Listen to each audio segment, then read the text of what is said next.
The, but we are happy to have our guests here. And before we enter our business portion of this board meeting, please be advised that according to state regulations that owners may not speak during the board meeting except prior to the board voting on an item and or during homeowner input. Owners, please state your name and our parcel number prior to making your comments. Comments must be limited to no more than 3 minutes. And I'm happy to recognize people when we get to those points. If we do take any action prior to the vote, we'll have a motion. Then I'll open up for question and for comments. At that point in time, everybody attending our meeting will have the opportunity to say something they want to. I would ask for everybody to be considerate of each other, number one, and then secondly, try not to be repetitive. And third, stay on topic. You know, if you go off in different areas, then we'll just say your comments are over. Okay. But I think the most important thing is that we're respectful. We're trying to get some business done. So we want everybody to get along and have a good meeting. So that would be my request, please. So we are going to call this meeting to order. Can we have roll call, please? Mr. Hooper? I'm here. Ms. Wilk? I'm here. Mr. Santani? Here. Ms. Horton? Here. And Ms. Furkamp? I am also here. Great. Melissa Layton? Yes, present. And myself, Kelly Roseman. I'm going to go down the list of the people that have joined us. Okay, let's go. All right. That took longer than normal. Yeah. But again, thanks to all our guests for being here, and board members. We'll move on to our business. We really got two topics today. We're going to be talking about the code of conduct. We'll be going over that, and then we're going to talk about the situation around Mojave County Planning and Zoning Commission's June 11th with change of zoning on one of the parcels out here. We'll be talking about that as well. But first, we're going to go into the board resolution. And members, as you know, this was something that we looked at doing, and we took a vote on that, which had unanimous consent from the board members to move forward on getting codes of conduct put together. The thought behind this is to make sure that there are rules that we have in place on how this is supposed to work. Okay, with the board code of conduct, it was okay. Here's how we should behave as a board. And I would tell you, after I spent a lot of time this week going through the CC&Rs, looking at the bylaws, going through the Arizona revised statutes, etc., to make sure that what we were doing is correct. Also, understand from discussions that these code of conducts are a very normal thing for owners associations and homeowners associations, etc., to do. It just makes it clear as to how we can work with each other better. And I think it's going to be very beneficial. I appreciate you board members for giving unanimous consent to move forward on doing this. And as you know, we did the board code of conduct in our last meeting. We didn't have enough time to get into the members code of conduct. So we're going to review that now. And the way I want to work this is I'm going to go through it. It's a very short document. I kind of want to read through it. And then when we're done with that, we'll have our discussion. And if there's any need for action, it'll be taken at that time. I want to make this real clear that to the board members here and to our guests that as part of the process, that whenever we do take action on something, there will be a motion made, and then there will be a call to question and comment. And that means everybody here in this meeting. So at that time, if you have something to say, you're welcome to say it again. Be kind, don't be repetitive, and try to keep the time down so we can all, we don't want to be here till midnight. Okay. So at some point I would just call the vote. Anyway, that's how we're doing. And this one isn't necessarily, neither of these items are we necessarily going to have a vote, just in case we do. That's how it will work. Okay. So it's a very short document. So I'm just going to go through it real quick. Make notes as I go through it. Board members, you've already all received this, I believe, by email. And starts out the board of directors of Santa Fe Ranch Property Owners Association on blank 2025 resolves as follows. Whereas pursuant to Article 3, Section B of the Declaration of Covenants, Conditions, and Restrictions Affecting Real Property, the Declaration, and Article 6, Section 4 of the bylaws, the association may establish reasonable rules and regulations binding all owners. Whereas the board desires for all owners, members, residents, or their designees to feel safe, protected, heard, and free from harassment while participating in association meetings. Stopping there for a second, notice this is talking about meetings, okay? And whereas to achieve this goal, the board has recognized the need to implement a code of conduct to clarify the required and appropriate conduct of owners, members, residents, or their designees. And under such individuals subject to the declaration and the association's rules and regulations when such individuals interact within the community. Be it therefore resolved that the board adopts the following community code of conduct as a part of the association rules and regulations, replacing any prior code of conduct therein effective 30 days following the date identified above. Number 1, general conduct. All owners, members, residents, or their designees shall conduct themselves in a manner that promotes a harmonious and neighborly environment. Actions that constitute a nuisance, annoyance, or disturbance to others are strictly prohibited.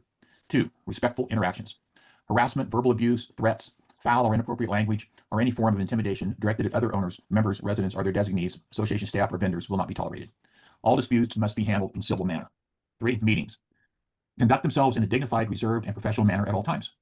Wait to be formally recognized by the chairperson of the meeting if the member wishes to speak at the meeting. No member shall speak out of order or without recognition of the meeting's chairperson. Nor shall any member engage in any activity which interrupts or distracts any other member when another member has the floor for discussion purposes. At all times, the meeting chairperson shall determine who has the floor to speak and may impose reasonable time limitations. A reasonable number of members will be allowed 3 minutes to comment on any matter pending before the board prior to the board voting on the action. All member comments must be directed to the board.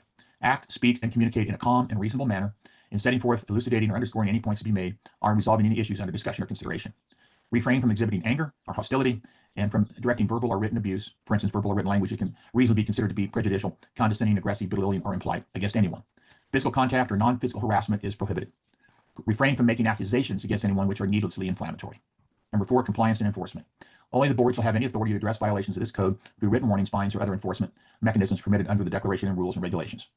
Repeat or severe violations may result in further action, which may include legal proceedings. Number 5, amendments. The board reserves the right to amend this code of conduct as necessary to uphold the best interest of the community. Enforcement. Any violation of this policy is deemed a violation of the association's governing documents. A member in violation may receive a notice of violation and be subject to fines after reasonable investigation. After one verbal warning by the meeting chairperson, any member who violates this policy may be asked to leave the meeting/virtual meeting, if any. If the member refuses to leave the meeting, the board of directors may adjourn the meeting. Be it also resolved that this resolution be included in the books and records of the association, and that notice of the resolution be provided to all owners. A witness whereof Santa Fe Ranch Property Owners Association and Arizona Nonprofit Corporation by a majority vote of the board of directors has duly adopted and executed this resolution as of the date indicated above. Blank, blank, blank. So that's as it reads right now. So board members, I'll open up the floor for discussion, questions, anything you might want to talk about on this. This is really kind of a discussion amongst the board as to how this hits you and what you think. Anybody? Point of order, Mr. Chairman, there should be a motion and a second made prior to any discussion taking place. That could be a motion and a second for discussion purpose only. Okay, Greg, do you approve that? I'm just joking. Yes, do I have a motion on this? I'll make a motion. Okay, can I get a second? Well, that's it, the motion to approve. Did I get a second? No. Carol, you're muted. Carol, you're saying something, but you're off. Sorry. I was saying I would second. And just to clarify, this is a motion for discussion, right? Right. Yeah. Okay. That's what this is. All in favor, say aye. Aye. Aye. Okay. So now we can move to discussion. Board members, what do you think on this? I guess I'll go first. First off, I'd like you to clarify that this is a code of conduct that's meant for meetings in common areas only. As you know, we have our First Amendment rights, and what we say on our property is completely up to us and not up to this board to judge us at that point. So I think in the title of this community code of conduct, the words for common areas and meetings should be added, because this has really upset a lot of people, thinking that this is some way of policing speech on the ranch, people saying what they want to say. And I think that that's a really important point, is that this thing has gotten everyone upset because it's so vague. Instead, when it could easily be cleaned up by just saying this is for common areas, which, and meetings, which is a very common thing to happen, to have a community code of conduct, as with, boards, hospitals, meetings, everything could have it. But this is, it's pretty darn vague. And then, I'm sorry, Rob, but you said that this code of conduct was by unanimous. I just kind of want you to clarify that. When we agreed at the last meeting, it was for the code of conduct for the board members. And then this got put off. So this is why we're discussing it now. Well, it was the meeting we had before, Debbie, where we as a board, including you, voted to move forward with the codes of conduct to get them written up. Okay, that was my misunderstanding. That's what we did. And that's what happened. So, Okay, I want to comment back to you on your question, because I agree with you. Okay.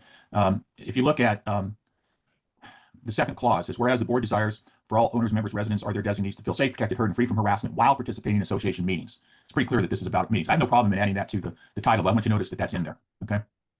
Okay. And so let's, we think, Melissa, because I know we're gonna have a couple of comments here. Can we just compile these into making one motion later on an amendment to this? And I would ask that you put in what Debbie said as an amendment. Yes. Debbie, we'll just put that at the end and just vote on that all together, if that's okay. Oh, absolutely. Thank you. Okay. I have a question. Yes, please. So this is just going to be considered a code of conduct for meetings. It doesn't matter that people go on social media and have lies and slander against the board. How does that cover those types of things?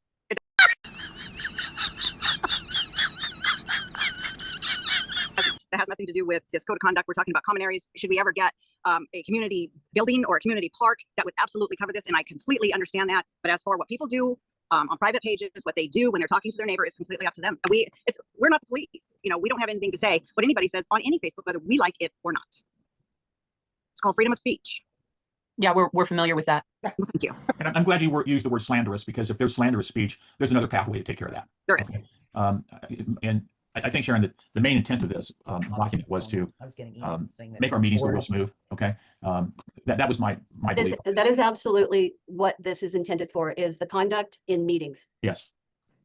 Okay. And to that point, if you look at the third paragraph and the third whereas, that was the thing I was going to comment on. It says down the last line, it says association rules and regulations when such individuals interact within the community. Right. I think that needs to have a couple more words put in there. At meetings are within common areas. I think that needs to be cleaned up right there myself. Anything else, Sharon? No, that was it. Carol, you got anything? No, I agree with those changes. I also just want to make sure that we, as a board, understand that Rob is the one that runs this meeting. So questions in regards to these types of things should be directed to Rob, and then other board members can comment when Rob calls on them. So it's just a reminder for how the meeting is supposed to work. The chairperson, board members can make comments and ask questions, but those should be directed towards the chairman. Thank you. Mr. Centani. Yeah, I think adding that to the title would be sufficient to make it more clear, as Debbie stated. Other Yep. than that, I think everything else that's in there is good to go. I think it's right to the point myself. Who hasn't on the board? Who hasn't spoken yet? Anybody? I think we kind of covered it. So, Debbie, anything else you want to No, thank you. say? Well, I appreciate having this put together. And again, my hope is that this is just a real straightforward, simple document that says we're going to be nice, okay? And we're not going to create all these problems. We just don't need that. I think it's important to have this kind of a resolution so that our meetings flow nicely. Okay, so could we, Melissa and Debbie, could we put together a amendment to this now, based on what Debbie said in my comments? Well, based on Debbie's comments, it would be adding the Santa Fe Ranch Property Owners Association resolution of the Board of Directors, community code of conduct for members at meetings. That's not what I said. I'm sorry. Okay, go ahead. Just making it clear that a community code of conduct for common areas and meetings and common areas, because someday we'll have a big, beautiful park and we want people to behave in the park as well. So I think that kind of clarifies and covers everything, meanwhile, leaving people at peace on their own property. Yes, Carol. I would say that it's probably not in our best interest to make changes to something that hasn't happened yet. We put in there that we have the ability to make amendments in the future, but being as we do not have any common areas currently, that does not apply. So I would say that it would go just for the meetings at this point, and then at a later date, since we have written in there that we have the ability to amend it, that we would amend it at that time to include a common area should we have one in the future. Carol, let me put this forward. Right now, we do have common areas. They're called all the roads. Our roads are not common areas. They are public roadways that anyone can travel. You have no authority to police anyone's speech, behavior, or acts on the roads. It is, by the definition, all the roads are our common areas. So by saying that, we add all the roads, Yep. technically. All right. So it doesn't bother me. And I agree with Debbie, when we have parks and that kind of stuff, we don't want that kind of thing going on. So I don't have any problem with that myself. Okay, I didn't have the viewpoint of roads being common areas. So Yeah. Yep, that's what it states in our governing documents. But So we have that clarification or correction. And then you wanted something, Rob, on the third, whereas the last sentence, when such individuals interact within the community. yeah, I think it's more when such individuals interact with each other at the meetings, or I don't know what the right term there is. That's why I'm hoping you're the What brother. about when they interact at the meetings or within the common areas? That's perfect. That's perfect. That goes right along with the title. Clarification. That's really good. Good. So what we could use right now is a motion to accept this code of conduct with amendments. And if the board members want to make that motion, I'll make the motion. can we get a second? Second. Okay, we have a motion and a second to accept the code of conduct with amendments. At this time, I'd like to open it up for question and comments, please. Do we have any? Warren Pearsdeville, I'd like to make a few comments if I could, please. Thank you, Warren. Start. Yeah. First of all, it needs to be board meetings, not meetings. Because if I meet somebody privately, that's a meeting. This is why you have lawyers who are supposed to be able to write this stuff. Well, this would not just pertain to board meetings, it would pertain to the annual membership meeting or any committee meeting of the association. So perhaps the word association meeting should be added in front. And that's what it There says you go. in the second whereas. Yeah, but further down, it certainly does say that anything totally undefined that you decide you don't like, you can fine and prosecute. I mean, paragraph 3 doesn't say about a meeting. That basically says anything, anywhere, anytime. And the 5th rule is basically saying I mean, it's nice to know that I've been able to clarify for this board and it's all been passed along, what I wrote earlier. But basically, Rule 5 says we can add any rules at all, at any time, without telling you. No, totally unacceptable. Okay, Warren, we appreciate your comments. Thank you very much. I haven't finished. Oh. This is absolutely unacceptable. This is just an absolute power grab. And as I've already stated... Okay, that's enough of that, Warren. For you making accusations like that, I'm done. Cut him off. He's out of order. We're just not dealing with it. Rob, that's what causes problems. And No, Debbie, what causes problems are comments by people when they attack people. And that's what we're just saying we don't want to have. I didn't hear an attack. He was stating what he's allowed to state, what he's thinking. That's where we're having huge issues. You don't like what he says, so you cut him off. Allow him to say what he wants to say. Whether you comment on it or not, he's allowed 3 minutes. Unless he starts attacking the board, and then he's done. But go Yeah, ahead, finish up your attack. Go ahead. Go ahead, Warren. You're recognized. Thank you. I would say that you can... No, I'm not going to use the language that you're infamous for using. But no, this is just a way for... The rules literally state that you control who speaks. That's it, full stop. And as I've already publicly stated, there is nothing at all to pick any reason or no reason to just find somebody a few seconds at midnight on the 31st of December. Oh no, suddenly they're not in good standing. They can't stand for election. Like, that's not been tried before. This is, as far as I'm concerned, this is an absolute power grab. And if you pass it, we will sue. Thank you. Now Okay, well, thank you very much for that. And that's enough of that. That's why we don't do this, Debbie. Okay, you got that? That's why we don't do this, Debbie. Okay, you got that? That's why we don't do this, Debbie. Okay, you got that? That's why we don't do this, Debbie. Okay, you got that? That's why we don't do this, Debbie. Okay, you got that? That's why we don't do this, Debbie. Okay, you got that? That's why we don't do this, Debbie. Okay, you got that? All right, let's move on. Anybody else have a comment? Yes, please, Carol. I'm just wanting to reiterate that the whole point of this is that the board be able to conduct business without constantly being accused of, some sort of alternative nefarious intent. We are following the law. We are trying to get the association's business handled. These are board meetings. There's a certain level of professionalism in any organization that has a board, okay? And we're just simply trying to keep this on a more amenable professional level. I've been on this board for a long time, and quite honestly, when people accuse us of some sort of corruption, and it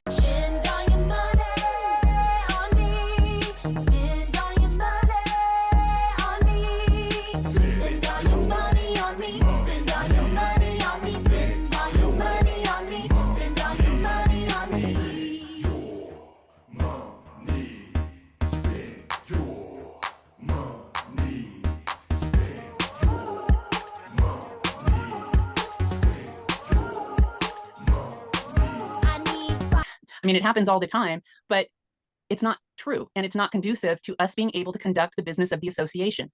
If there's anybody who has any evidence of any type of corruption, or I don't know what this power grab thing is, this is a very standard operating procedure for most professional organizations. This is not way out in left field. Then bring the evidence forward, or have an attorney contact us, and we'll take it from there. But it's not conducive to being able to conduct the business of the board, to constantly be spending our time having to defend ourselves. It's just not. It's not reasonable, and it doesn't make for good neighbors either, because we are your neighbors. We're just volunteers. That's right. Thank you, Carol. Okay, anybody else comments, questions? Great. Yes, Greg. You're on mute. Okay, hey, can you hear me? Yeah, we can. Thank you, sir. Hey, look, I understand, what it is that you're trying to do, because I've seen, inappropriate behavior on both sides, on the membership side and on the board side. So I have no issues with what it is that you're trying to do in terms of clarification. I think my heartburn, and that of other people here, has to do with, again, how this was handled. It's not so much whether or not there's any impropriety, or, in my mind, I'm not looking at propriety. I'm looking at more about, again, how this was handled. You get a meeting agenda that says that you shall review and consider approval of a resolution, which means that you're going to look at it and approve it, and have the potential to approve it in the same meeting. This is what happened with the flock system that caused so much heartburn. Yep. It wasn't until, it wasn't until we asked for it. We had to ask for the draft of this thing that had the potential to be reviewed and approved at this meeting here tonight, that we actually got it. So that was just part of it. And I'm only saying that because, again, I'm getting it from all sides here, and my observation is this is part of the distrust and the lack of confidence. The other thing I have is that there are some phrases in here that are vague and subject to, I guess, unnecessary subjectivity. Needlessly inflammatory is one. The other thing is, I want to make sure that we're not setting a double standard here, and that somewhere in here the board is subjected to the same rules and of the code of conduct, and as well as the violations, or the same enforcement mechanisms. So somehow it would be helpful then to make sure that the board is included in there when you talk about members, or have a separate section in there where if a board member does something inappropriate, there's a process where the other board members, somebody files a complaint, the other board members handle it, they sanction the board members, subject to them to the same sanctions that everybody else is based on the behavior. So that's the other thing. I'd like to see something in there. It's a lead by example thing in my mind, and that's it. That's all I have to say so far. The other thing under number 1, general conduct, all owners, members, residents. I guess what is a resident? Is that a renter who lives out here? Is that somebody who lives out here full time, part time, or their designees? Is that a son who lives out here on the property and has been in jail? Who's the designee? So those are the things. That's all I have to say, and I'll open it up for any questions. Thank you, Greg. Carol. Just really quick, Greg, did you see the first code of conduct that we passed? We held the board accountable for. No, the code of conduct that is supposed to govern the board is held in secrecy. We, as members, have not seen this code of conduct that the board is supposedly held to. The first code of conduct that we passed, which was in the last meeting, pertained to board behavior. We corrected ourselves first, okay, and passed that and made ourselves accountable. And there is sanctions in there for if we don't adhere to that. And that's all the way, admonishments up to and including being removed from the board. Okay, so we've already addressed that in another resolution. But I would even argue, and maybe Melissa or Rob want to correct me on this if I'm wrong, we're still members of the community. So when they say members, owners, we're the same. So I mean, this would also apply to us, in addition to the code of conduct that we've already passed, or the resolution code of conduct that we've already passed in the previous meeting that was just pertaining to the board members. I would agree with that. it pertains to anybody who is active in the meetings, period. Right. But you're right that there was a separate board code of conduct designed specifically for the board that called you out and made you accountable for your actions as well. Yeah, So, I think that Greg, I think that the penalties of the board are much higher than the penalties in here. There's a lot more strictness to that one. So I would review that if I were you. Where would we find the secret document that is supposed to govern the board? We received nothing from management and it is not loaded into Appfolio. So tell us, Mr. Hooper, how does one review the special secret document? I missed it somewhere here in the communication loop. I missed seeing that. But in any case, I'll go take a look at that. I'd be happy to discuss it with you too if you want to give me a call. Yeah, the thing I have about throwing the board members under the general umbrella of members and residents and things of that nature is that under compliance and enforcement, it specifically says only the board shall have any authority to address violations of this code through written warnings, fines. So you can't make them, put them under that umbrella and only allow them the ability to subjectively decide when it's enforced. well, only the board could make any fines against anyone. That's the way your documents are written, and that's pretty standard. That only the board has that authority given to it in the declaration. No, I understand that. Yeah, but we can't throw them under the umbrella then. Either we have a separate policy. They for the do board. have a separate We have a policy. separate policy. Okay. Yeah. All right, Thank you. all right, Your 3 minutes But I are just up. explained. Okay. We're done. Thank you. Greg, give me, and likewise, just to all our guests, if you have something you want to talk about, my phone's open. Give me a call. We'll go through it. Greg, I'll be happy. Mr. Hooper, you have repeatedly degraded members and lose your self-control when you do not like what you are hearing. Yet you continue insisting members call you for discussions. I do not think anyone is interested in being yelled at, talked down to and degraded by you in a telephone conversation. You do that just fine publicly. Happy to go through it with you. I love listening to you. Always like hearing from you. Anyway, Dia move has on. her- Anybody, any other comments out there? Yes, Dia wants to comment. Who? Yeah. Hear you. Oh, I'm only seeing the top of your head right there. Oh, sorry. That's This all is right. Paul Okay, Dia, Golightly. we recognize Dia. Thank you. Good afternoon. Thank you, board members, for giving me an opportunity to speak briefly here about this resolution and the code. I'm Dia Tornatore. I've been a dues-paying member of this Property Owners Association since its inception. I'd like to speak to you about why I'm not particularly in favor of this code and why I think you should vote against it at this time or table it for the time being or put it to a vote of the entire membership. If there's time remaining, I'd also like to propose a path forward. I'm not here to just complain. I like to propose solutions as well, fix problems, not just stare at them. So the reasons why I think we shouldn't vote in favor today or table it or allow the membership to vote is, as Greg before noted, it's as it's currently written, it is very vague and broad, too vague and broad to be manageably and most importantly consistently applied to all the members. And as you've already fixed, thank you. That piece of the third whereas when such individuals interact within the community, that was an example of its broadness and vagueness. So I do appreciate that you are willing to amend that and listen to the feedback about that. But as Greg also noted, many of the terms used in this proposed code are subjective and they're further open to really broad interpretation. For example, reasonable minds can differ about what is harmonious, neighborly, and annoyance. Annoyance is really broad because some of us can be really easily annoyed, others may be a little more patient, needlessly inflammatory, etc. Also, and with all due respect, Mr. Hooper, I do think this code gives the chairperson far too much control over deciding who is in violation, what the violation is, and what the penalty is. And like I said, I'll get to maybe possible solutions to that. And just broadly, frankly, I don't believe the board needs to review and consider approving board resolutions. This is because per the Brooks Development's own website, the main purpose of this POA is to maintain the roads. And the CCNRs were put in place to protect the natural beauty and future property values of the land. You only have 4 public meetings a year and maybe some special meetings. And again, I appreciate you called this one to let us, communicate. But approving resolutions and enacting codes of conduct is needlessly bureaucratic. I don't think it's the best use of the board's limited time and effort. We do recognize your volunteers, and we, focus on the roads. As for going forward, possible solutions, I think a good first step might be to take a step back and just reflect on what brought us all to this point. I understand that open dialogue and transparency can sometimes result in disagreement, but our time might be better spent learning more about conflict resolution and crucial conversations rather than writing rules to control other people's behavior. Thank you. 3 minutes are up. Your Sorry, time is up, Dia. Thank you. Thank you for your comments, though. Appreciate them. Any other comments? This is Paula Golightly. Can I speak, please? Yes, please, Paula. This is just a very general statement. And I guess what is bothering me, and I don't, that's probably not the word I should be using because it's not very professional, but as I speak to many of my neighbors, what has to be addressed, whether we start with something like this and amend it and update it and review it, is that people do not attend these meetings because of the way they're handled and because of conduct in these meetings. So you're missing a lot of your members out here who would attend more often because we don't have something in place that makes the meeting flow in a way that is professional. I'm kind of stumbling for words here, but I know a lot of people that just won't attend them either online or in person anymore because of the conduct. So maybe, yes, maybe there's some things we need to look at, and there's lots of things that can be changed, but I just wonder if this isn't a starting point, and we can nitpick it together out of way. If you need me to help you put it in the mail to everyone, I will, but I just think that we've got to start somewhere to resolve this so that we can get our members more actively involved with what's going on in our community. That's it. Well, you know, it's a good statement, and I would, you know, out of our 2,250 plus members, I'd like to see them all get involved, if we possibly could. Perhaps investing association dues along with your time and energy into communication efforts, instead of legal counsel in attempts to intimidate another board member and controlling association members. We could get there.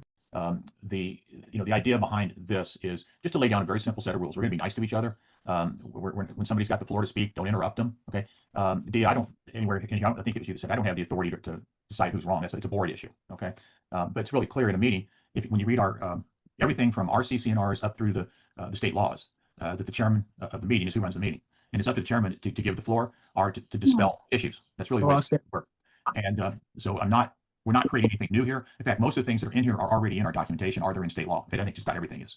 It's just a matter, and I like what Paula said. It's a starting place. That's why we have this clause in here that it can be amended. So as we go along and we get comments, it can be amended, but it's a starting place. All right. And amendments can be to take away things or add things, but there needs to be some rules put down. I'd like to get us away from bad discourse. All right. I don't want to be caught guilty like I was at the annual meeting. After the annual meeting, I got really mad at one person and said some things I shouldn't say. I shouldn't have done it. I apologize. Cindy, I apologize. But we're just saying, let's set some rules. Let's work together. Our board meetings are board meetings. We're actually going above and beyond right now from what we should be doing. But I think it was necessary to do this because it's a good place to have this kind of conversation. The board meets, and you're absolutely correct. The 95% of what we do is roads. Okay. In order to do the roads, we have to have good finances. And I'm very thankful for Sharon and the good work that she's doing in keeping our finances audited every month. And they're all in great shape. Okay. Everything's looking good right now. Our reserve funds are going up because Sharon's putting them into the right instruments of interest. That's really working well. Roads are going great. Could they be better? Yes. A lot of ways I wish we kind of had a Temecula viewpoint and they were all paved, but that's not what we bought into out here. The storm that we had just recently, it was crazy. I mean, there was parts of the ranch that got really wrecked, and there's other parts of the ranch that doesn't even look like it rained. It was a very spotty storm. But I can tell you, John's been doing a fantastic job on the roads. Everything's moving along really, really good on what we're supposed to do. The other thing we do as a board is that we're here to make sure that we obey the law. And the association doesn't get into trouble, because if the association gets into trouble, then everybody's impacted by that, from legal costs and all kinds of other things that can happen. So I spend a lot of time looking at the law, working with Melissa on that, going to seminars to make sure that we're in compliance with the regulations in Arizona, in compliance with the county. I talk to people at the county several times a week. Okay. Can we get back on topic? James, I'll be done in a minute. Okay. The topic, this is the topic. The topic is, the topic's about, you're not recognized, James, yet. Okay. I'll recognize you in a second, please. All right. This is the topic. The topic is how we get along with each other and what the board's doing. Now, what would you like to say, James? I'd just like you to get back on topic and talk about the issues that have been brought up, not about the roads. We'll do all that later in the meeting. But right now we're talking about this new policy. Yeah, I was responding to Dia's comments. Okay. What I'd like to suggest is yes, Chuck, we'll recognize Chuck Bennett now. What, are you going to cut me off? Well, you said you didn't have anything else to say. No, I did not. I said I would like to say, okay, then finish. Or suggest that we put together some type of a committee of volunteers that could make the decisions on who's out of line and who's not. And that committee could include a couple of board members and a couple of non-board members, especially if you're going to start implementing fines, because it's very difficult for board members to police themselves and be able to maintain a good position on the board. And I say that being an ex-board member and a current board member of other boards now. That's all I got to say. All right, James, I'm sorry I didn't mean to cut you off. I apologize. Chuck? Chuck Bennett, the former board member who has been illegally operating a campground on his property for the past 5 years. It's very interesting to see what's going on. We've done this before in the past. Melissa can speak to this. We've gone through so many machinations on just this topic. I think you've done a good job here. I think that you shouldn't belabor it. I think you should move along with it. I think you should approve it right now. As a board member, 15 years on the Santa Fe Ranch board. Chuck Bennett, the former board member who has been illegally operating a campground on his property for the past 5 years. We spent, just like you're doing, way too much time beating things like this to death. I think you should move along. You've got the gist of it. Make your amendments as you go. Let's accomplish something here. Thanks, Chuck. Any further comments? Not for me. Not on this subject. Okay. Anybody else is kind of what I was getting to. Anybody? Question. Yes. Okay. Well, we will. We have. Could you reread the? You had a motion and a second to accept the code of conduct as amended. Okay. So that's the motion. It's been seconded. Now I'll go to the board and say, all those in favor say aye. Aye. Aye. I thought we were going to be, do you don't want to review this and make amendments and then have it voted on at the next meeting, or we no, just we just did. We just did that. I don't agree. I don't agree. I think it still needs to be talked about. I like the amendments you're agreeing to, but you haven't opened it to any you know, I Debbie, don't, wait a minute, Debbie, you're out. Saying that and looking back over the course of the last year, I think that probably the board would agree, and hopefully, because I don't have the right to make their determination, but there's being legally correct, and then there's being maybe politically correct. And I think if we all could dial it back, we maybe would have rolled it out a little bit better to the homeowners and gotten more input up front before we decided to run with it. Is that fair to say? Yes. Yeah. So, I mean, nobody's perfect. What did she say, mate? What did she say? She said what? What did she say? She said what?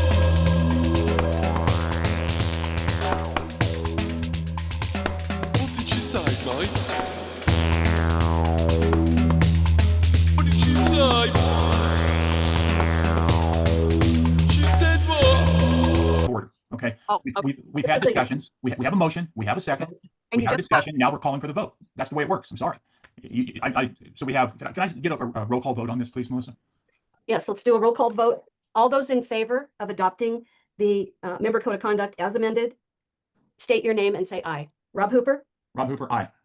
Carol Wilk, Aye. John Centoni, You're on mute, John. Thank you. Sorry, Johnson, Tawny, aye.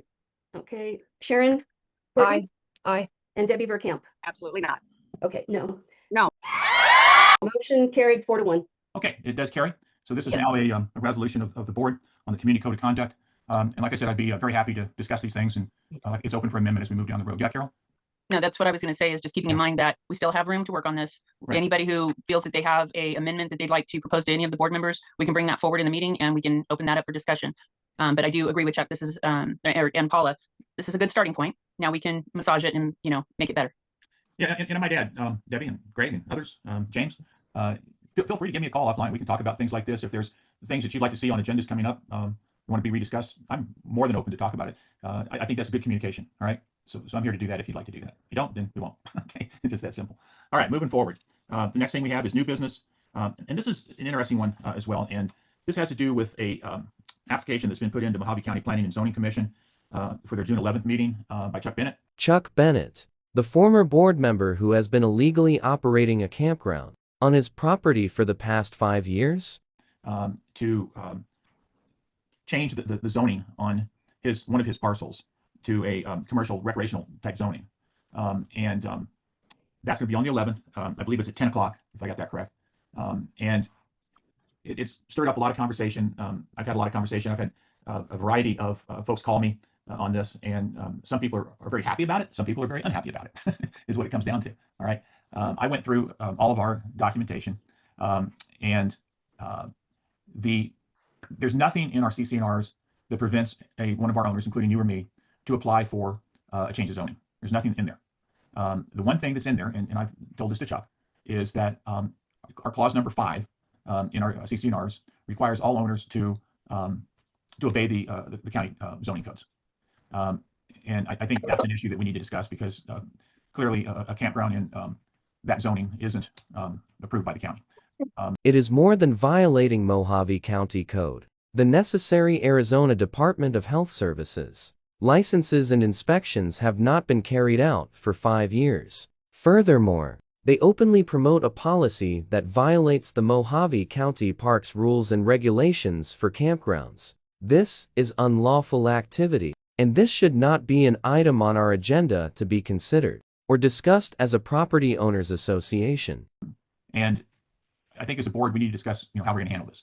And I'll just, for full disclosure, I count Chuck as a good friend, and I really like him, and I like what he's doing. Chuck Bennett, the former board member who has been illegally operating a campground on his property for the past 5 years? Myself, but I have to look at the strict rules of it. That's what I have to do. Okay. So I spent the better part of the day rereading all of our documents to see where this thing is wrong. And it's number 5 in our CCNRs. That's the problem. Now, I'm going to just mention this briefly, but if we want to go down this road, it comes down again. We're a complaint-driven organization. All right. I could drive around here and I could, in half a day, find 30, 40, 50 more violations. Mr. Hooper, are you trying to use your position of power to intimidate? members into accepting the illegal activity of your friend? They're out there.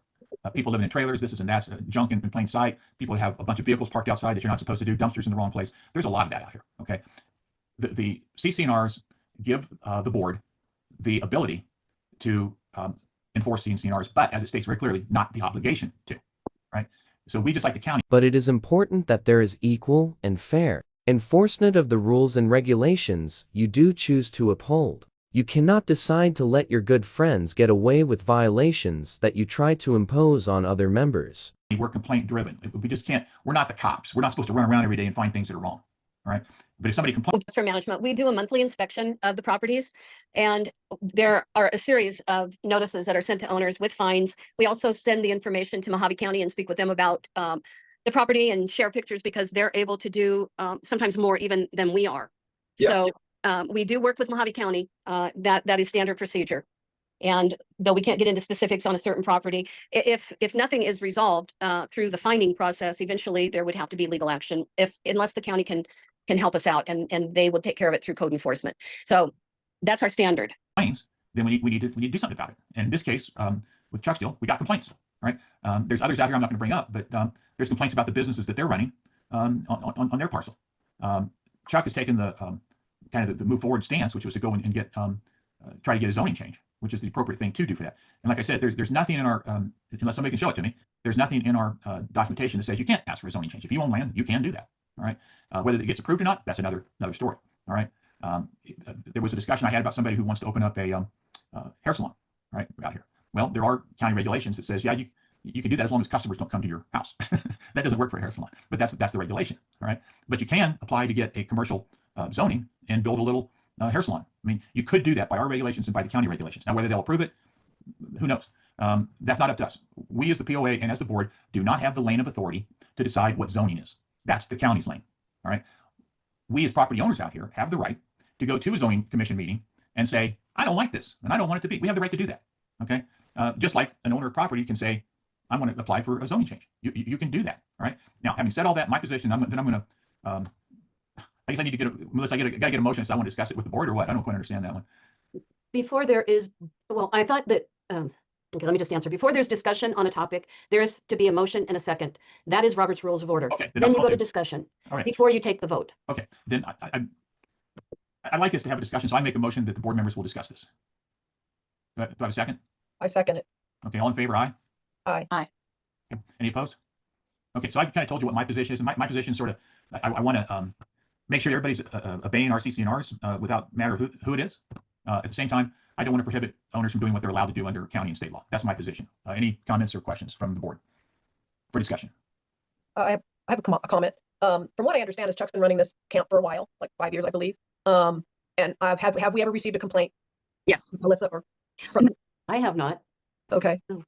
So there has been no members that have come forward and complained about this camp directly to the management company or the board.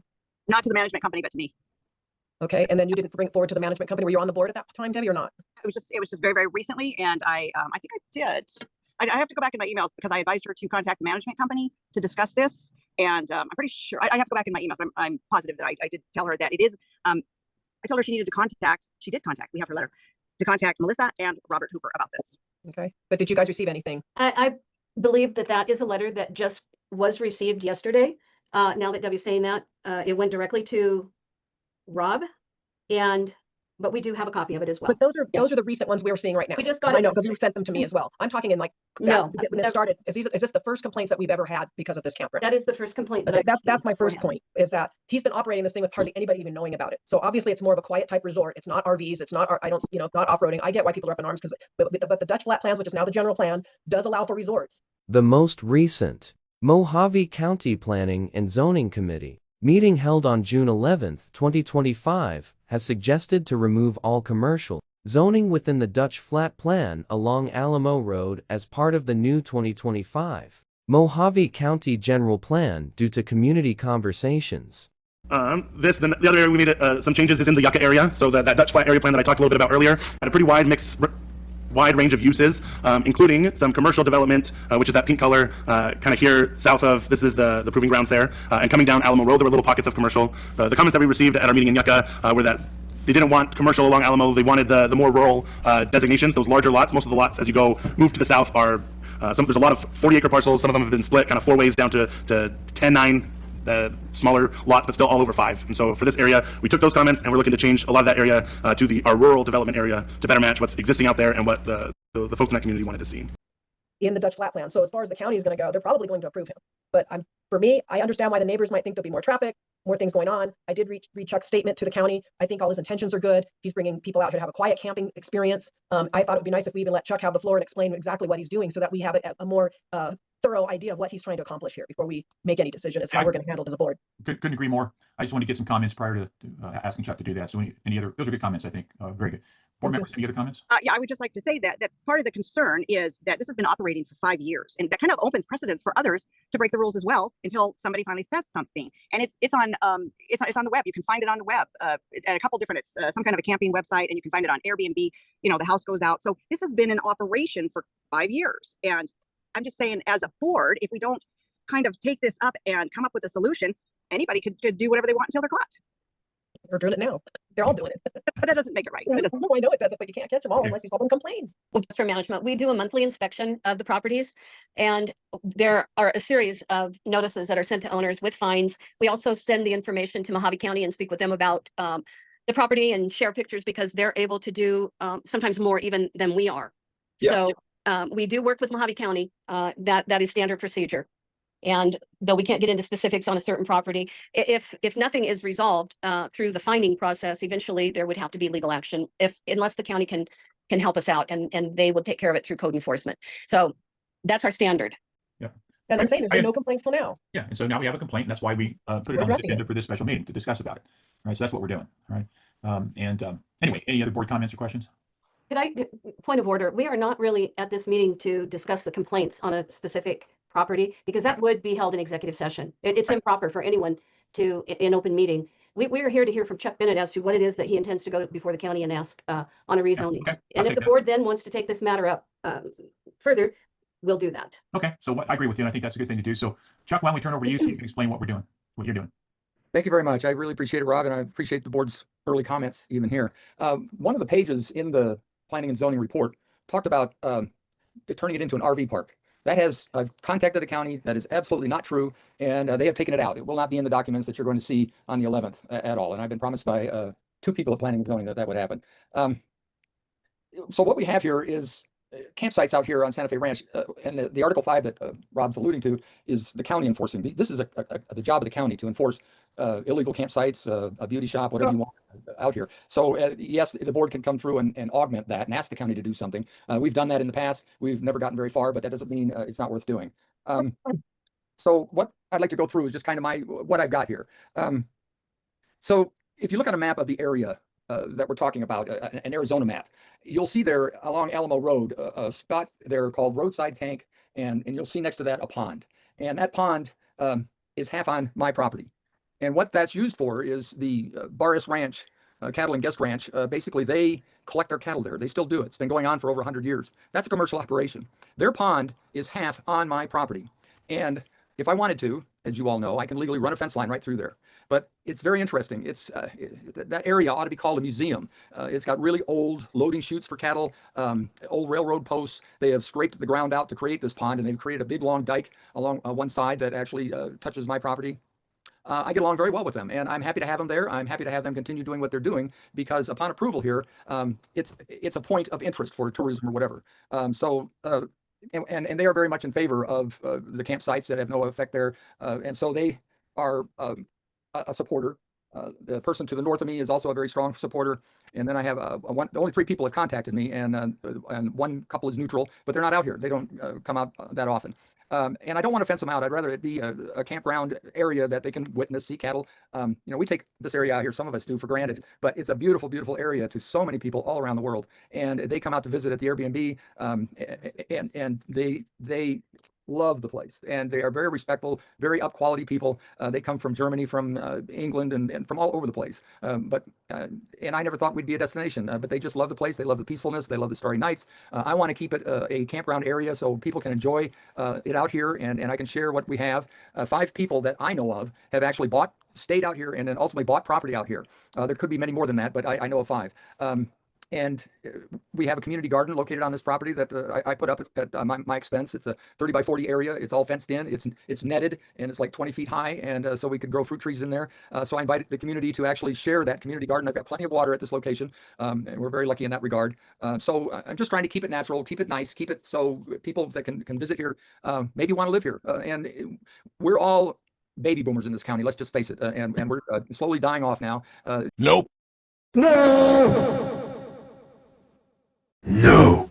Things are not going to stay the same. Things are going to change. We need to develop business of some sort out here, and this is a fine way to do it. It's a tourism business, so people come and go, and it's not like a big huge parking lot full of people or anything like that. It's onesie twosies coming through, and so it's worked out really very nice there. So that's the Alamo Road becoming commercial now in the Dutch Flat plan, which I'm sure many of you have seen. Alamo Road running along here has identified on it numerous areas to. The other area we made some changes is in the Yucca area. So that Dutch Flat area plan that I talked a little bit about earlier had a pretty wide range of uses, including some commercial development, which is that pink color, kind of here south of, this is the proving grounds there, and coming down Alamo Road, there were little pockets of commercial. The comments that we received at our meeting in Yucca were that they didn't want commercial along Alamo. They wanted the more rural designations, those larger lots. Most of the lots, as you move to the south, are there's a lot of 40-acre parcels. Some of them have been split kind of 4 ways down to 10-9. Smaller lots, but still all over 5. And so for this area, we took those comments and we're looking to change a lot of that area to our rural development area to better match what's existing out there and what the folks in that community wanted to see. Be developed commercially. And I'm only 1 lot away from a center for commercial development. And that's basically Sundown, if it came through to Alamo and Alamo, that intersection right there identifies main and sub lots. And as I mentioned, the cattle company already is a commercial operation. And so and especially down at the south end, which is south of me about half a mile, the place I'm discussing is about a quarter mile north of me.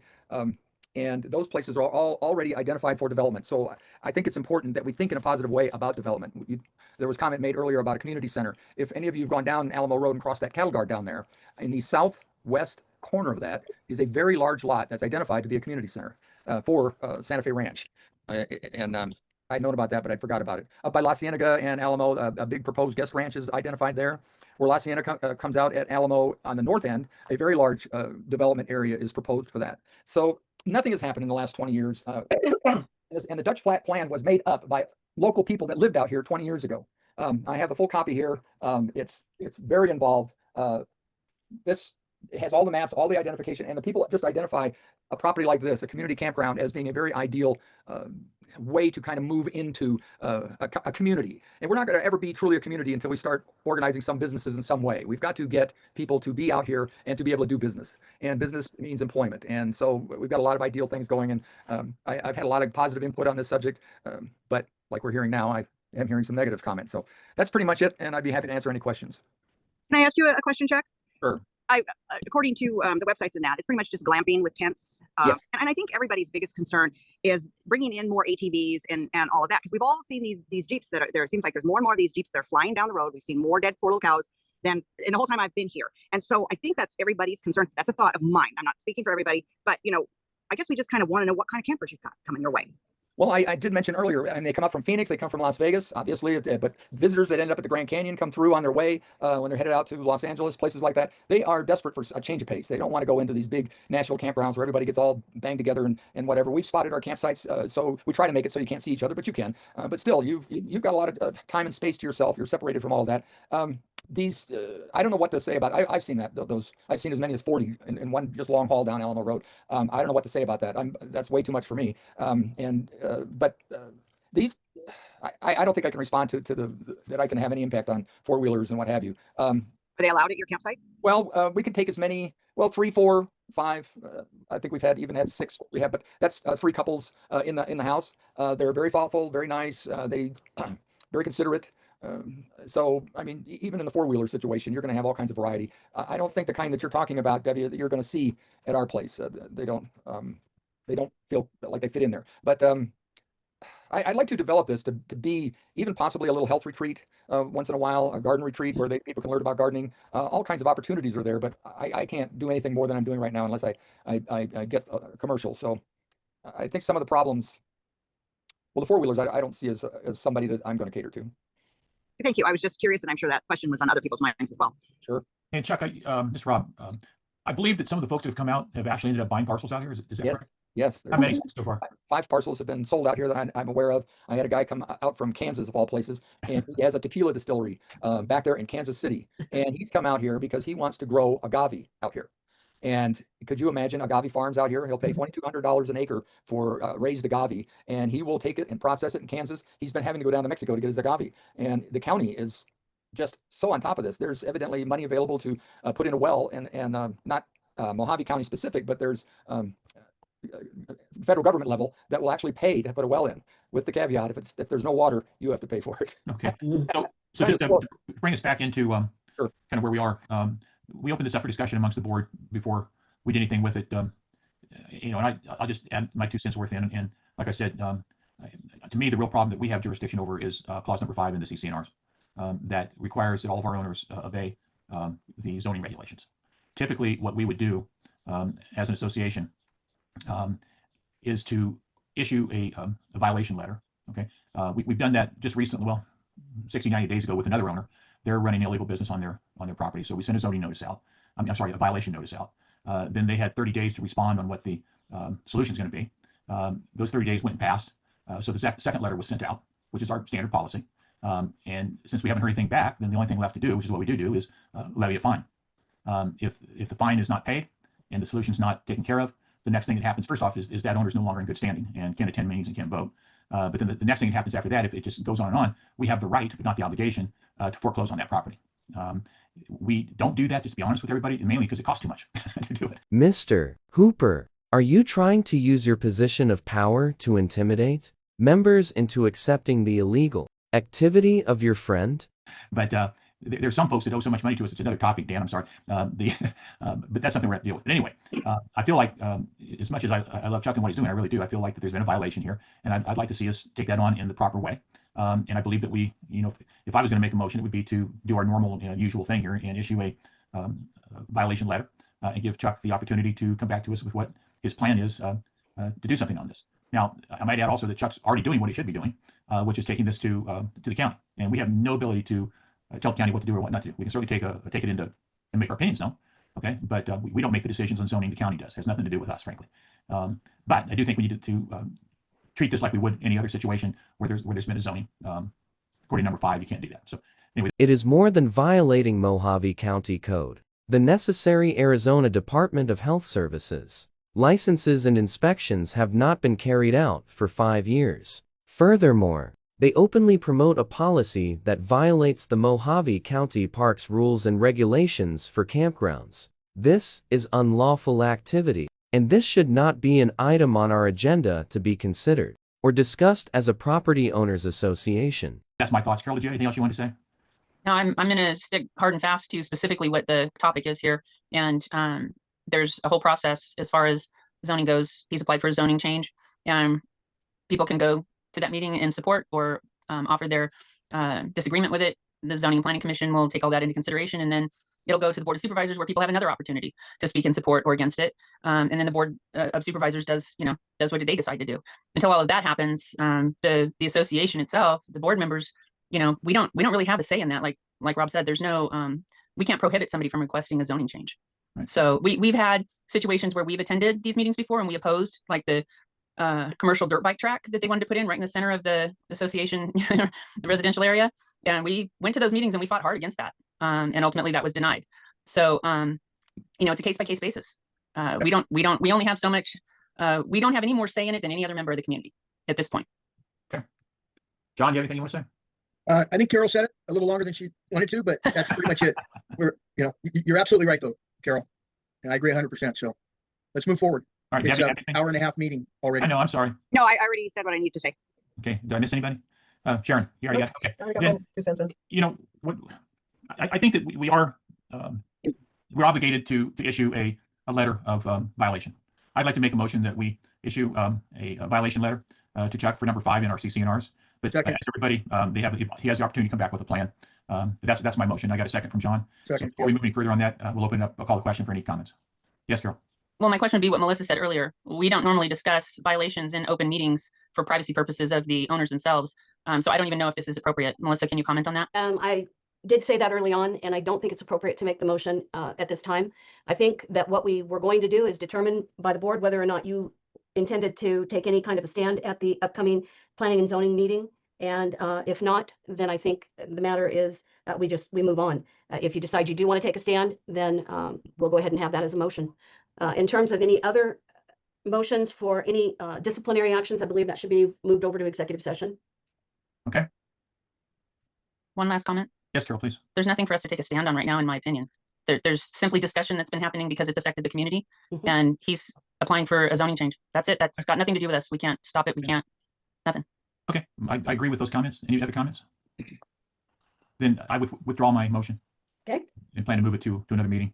But I'm really glad for this conversation. It's the way the community should work together. Again, if you do want to have anything further to say, if you're opposed or in favor of this, I recommend you go to the meeting on the 11th. It'll be at 10 o'clock. It's in the same room that the supervisors meet in. Just go there and say your piece, and that's probably the very best thing. But I just want everybody to know that we're all in it together. And we all have a right to our opinion, even though we don't agree with each other. And I want to congratulate everybody in this meeting right now. Everybody behaved and did right. Everybody was really nice about the way they had this discussion. So thank you for doing it that way. I really do appreciate it. Okay, so there's no motion. There's no action to be taken. No action. We'll close these comments and now open up for last go round of any homeowner input. Rob, James Lieberger. Yes, James. I would like to say something about Chuck's issue, if I may. You've got the floor for 3 minutes. Thank you. For those that aren't really aware of where he's at or what he's doing, I've been out there. I participated. I think it's a great thing.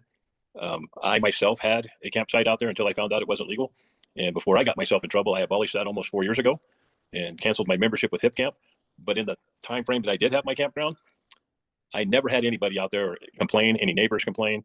I had a couple people with side-by-sides that we actually went on side-by-side rides with. They're very respectful.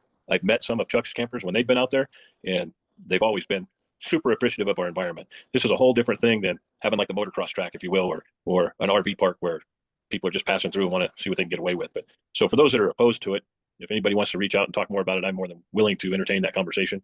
And I think that the board does have to do what they got to do as far as going forward.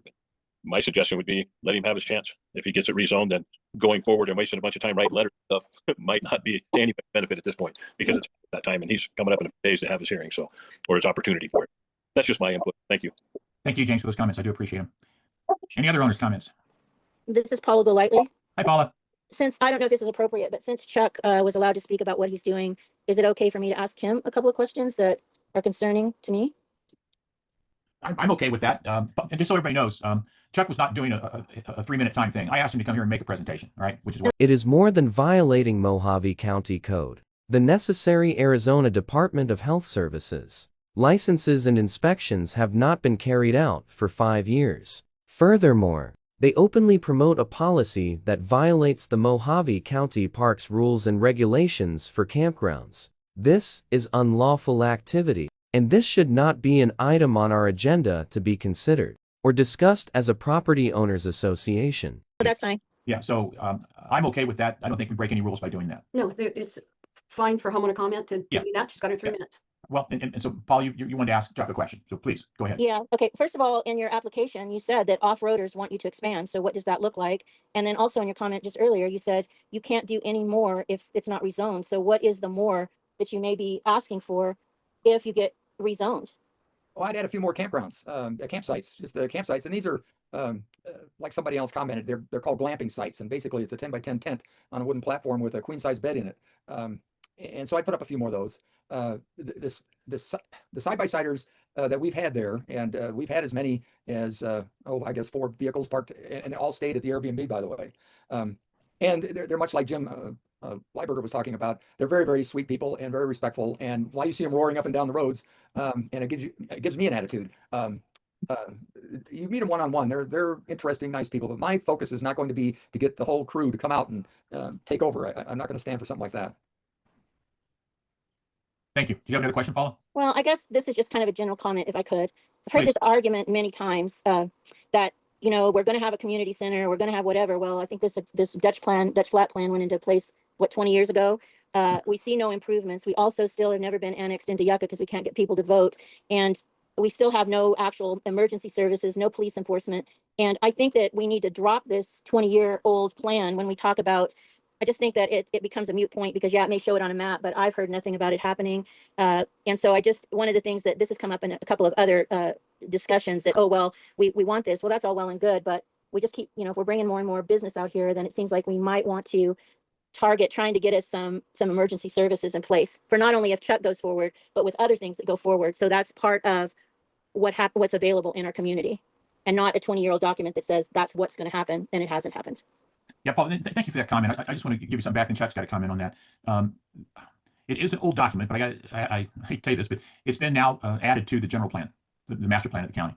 So it's a valid. The other area we made some changes is in the Yucca area. So that Dutch flat area plan that I talked a little bit about earlier had a pretty wide range of uses, including some commercial development, which is that pink color, kind of here south of, this is the proving grounds there, and coming down Alamo Road, there were little pockets of commercial. The comments that we received at our meeting in Yucca were that they didn't want commercial along Alamo. They wanted the more rural designations, those larger lots. Most of the lots, as you move to the south, are there's a lot of 40-acre parcels. Some of them have been split kind of 4 ways down to 10-9 smaller lots, but still all over 5. And so for this area, we took those comments and we're looking to change a lot of that area to our rural development area to better match what's existing out there and what the folks in that community wanted to see. An even stronger document than it was 2 years ago.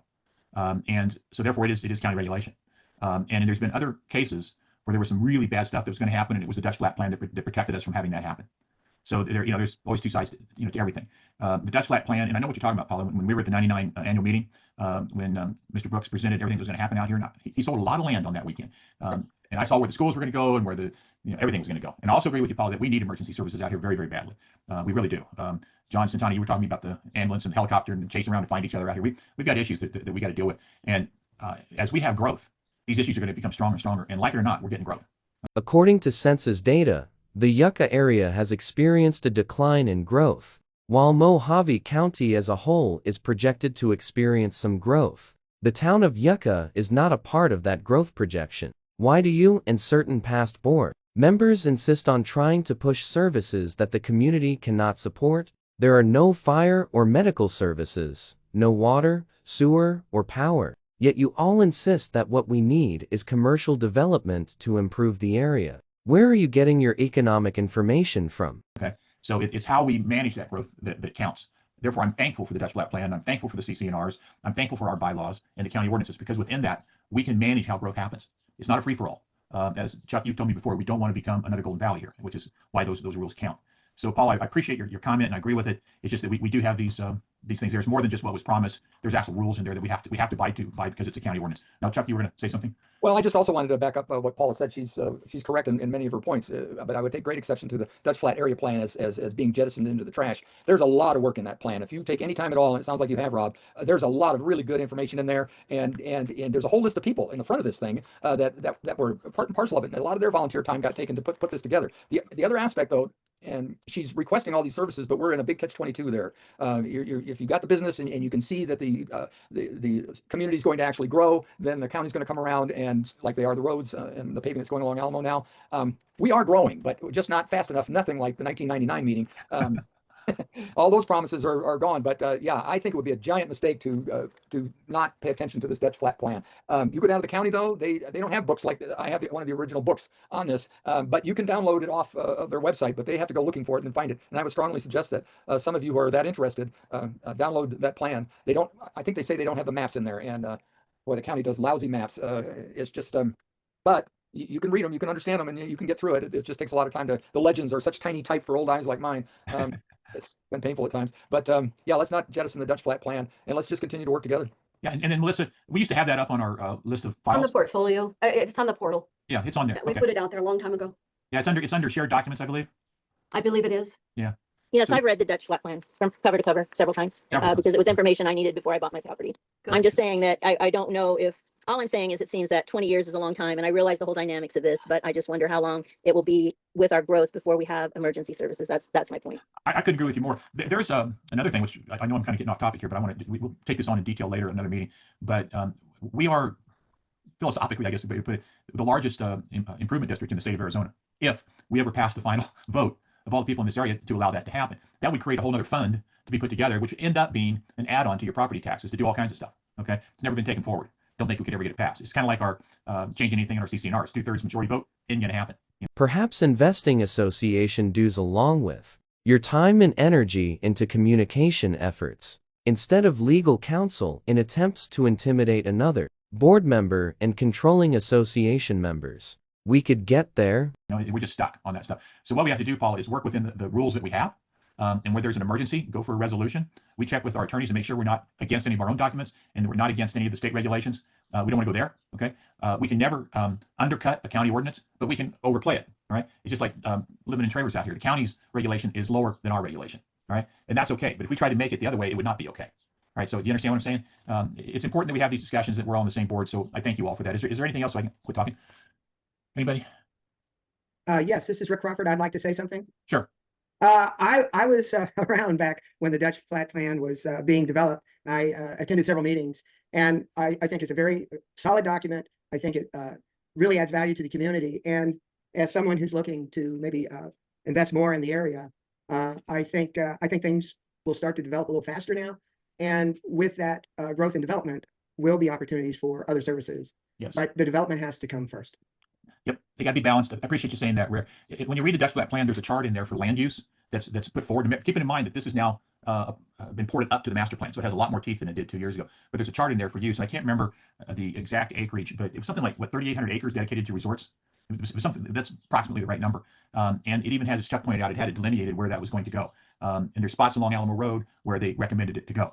The other area we made some changes is in the Yucca area. So that Dutch flat area plan that I talked a little bit about earlier had a pretty wide range of uses, including some commercial development, which is that pink color, kind of here south of, this is the proving grounds there, and coming down Alamo Road, there were little pockets of commercial. The comments that we received at our meeting in Yucca were that they didn't want commercial along Alamo. They wanted the more rural designations, those larger lots. Most of the lots, as you move to the south, are there's a lot of 40-acre parcels. Some of them have been split kind of 4 ways down to 10, 9. Smaller lots, but still all over 5. And so for this area, we took those comments and we're looking to change a lot of that area to our rural development area to better match what's existing out there and what the folks in that community wanted to see. So if you're the county and now you're looking at the master plan and it says, yes, we want to see growth out there and we want to see commercial things put in, and it's already kind of laid out that way, why would they oppose it? And to Rick's point, if we want to have health services and we want to have better transportation, if we want to get our roads up better, we need to have those extra funds coming in, and we need to have those little businesses start to happen. A lot of the land that was sold here in '99 was because of the plan that Trace Brooks put forward. And I think what he put forward is going to end up happening. It's just taking another quarter of a century to get it done and get it started. That's my feeling. Anybody else got any last things before I quit talking? And I apologize if I talk too much. Anything? Okay, so our next scheduled meeting is August 18 at 4:00 p.m. And so we will adjourn this meeting again. Everybody, thanks for being our guest. It was really nice having y'all here. If you ever have any questions, give me a call. All right, thank you. Thank you, everybody, for coming.